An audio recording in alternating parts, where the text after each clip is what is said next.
chers compatriotes, à l'aube d'une nouvelle année, je vous souhaite à chacun de vous une bonne et heureuse année 2024.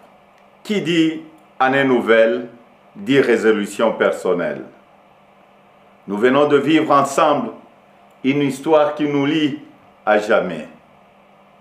Je vous remercie tous pour la grande confiance que vous m'avez manifestée tout au long de la campagne où nous avons pu nous parler et dresser de plans d'avenir. Je remercie tous mes alliés pour leur soutien. Je vous remercie tous pour le vote massif que vous m'avez accordé. Au cours de nos rencontres, j'ai constaté que nous voulions tous un avenir meilleur pour nos familles, nos enfants.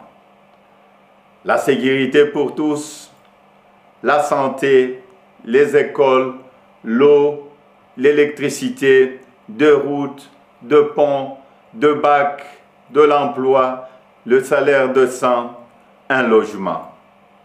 Toutes ces choses simples qui devraient faire la dignité de tout Congolais, nous en rêvons. Je n'ai pas oublié les espoirs que vous avez placés en moi.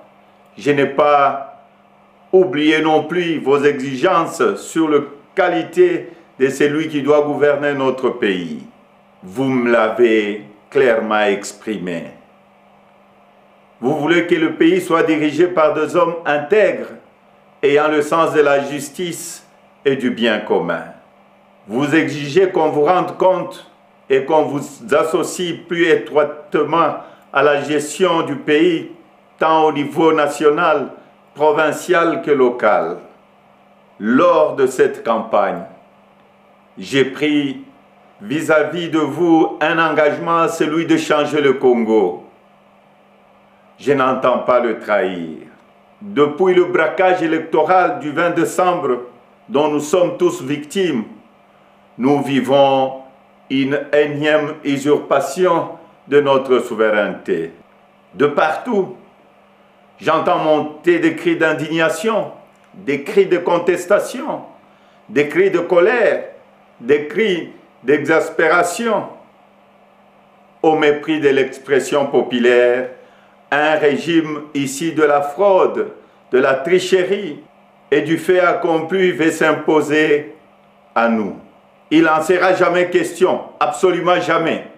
À l'aube de cette année nouvelle, au cours de laquelle nous aspirons à la paix, à la sécurité, à la stabilité et au développement, nous savons tous que nous ne pourrons jamais bâtir une nation apaisée et tisser le lien du vivre ensemble sur le mensonge, la fraude et la tricherie. Nous ne pourrons jamais bâtir un pays, un État, une nation sans retrouver notre fierté qui appelle à pouvoir choisir librement nos dirigeants. Le serment de liberté que nous ont légué le Père fondateur repose sur le lien sacré qui doit exister entre le peuple congolais et ses représentants. Tromper notre peuple ne fait qu'aggraver la lancinante crise de légitimité qui perdure dans notre pays et nous fait passer à côté de grands espoirs. Mes chers compatriotes, à vous tous qui avez porté vos suffrages sur moi, à vous tous qui savez qu'ensemble, un nouveau Congo est possible, je vous fais le serment de ne jamais vous abandonner. Nous entrons aujourd'hui dans une autre phase de notre quête pour la liberté.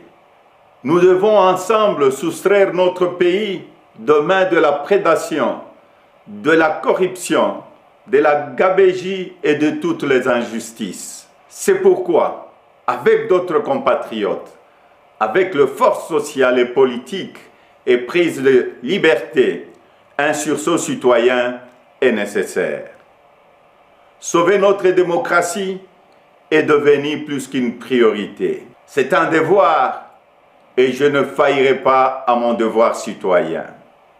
Raison pour laquelle je vous demande de ne pas baisser le bras, de ne pas céder au découragement ou au pessimisme, mais bien au contraire, de reprendre la marche que nous avons engagée ensemble. Parce que rien n'est fini, tout est encore possible. Et ce nouveau Congo, nous y avons droit et nous ne laisserons à personne le droit de briser le rêve que nous avons de le bâtir ensemble. Notre Constitution nous invite à nous opposer à tout groupe d'individus qui veut prendre le pouvoir et s'y maintenir en dehors de la volonté du peuple congolais.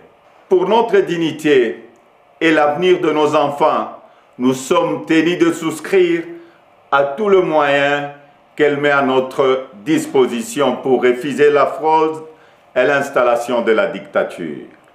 Peuple congolais, tenons bon, restons mobilisés. Le temps de l'action est venu. Par des actions pacifiques, démocratiques, nous allons résister et reconquérir notre droit le plus légitime, celui de faire échec à la fraude et de reprendre en main notre destin avec les dirigeants de notre choix. Amis partenaires, frères africains, les Congolais n'ont-ils pas le droit de vraies élections? Dites-moi, dans quel pays au monde l'on retrouve des machines à voter entre les mains des candidats du pouvoir et on se précipite à proclamer et à féliciter un vainqueur aux élections? Dites-moi le nom de ces pays. Citez-moi un seul pays au monde où l'on décide de prolonger la période des élections de 11 heures à 6 ou 7 jours et on se précipite ensuite à féliciter le vainqueur. Citez-moi un seul pays dans le monde où on proclame le vainqueur sur la base de bureaux de vote et de machines à voter dont on ne connaît même pas le nombre au jour de l'élection. Personne ne peut s'ériger en complice de cette fraude électorale que nous accepterons jamais. Que vive la République démocratique du Congo, unie, libre et prospère. Merci.